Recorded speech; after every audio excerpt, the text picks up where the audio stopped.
සිත් පුරා සතුටින් හිටියා. බය නැති මිනිස්සු සරණට ඇවිල්ලා බය දුරු කරගෙන සතුටින් හිටියා. සරණට ඇවිල්ලා පින්වත්නි දුක් පීඩා දුරු කරගත්තා.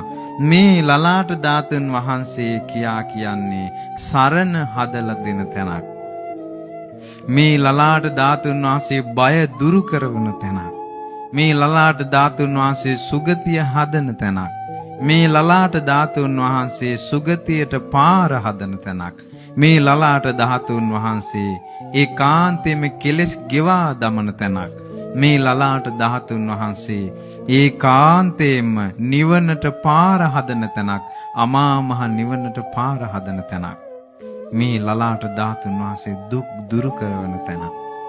ඒ නිසා පින්වත්නි ලලාට ධාතුන් වහන්සේ වැඳ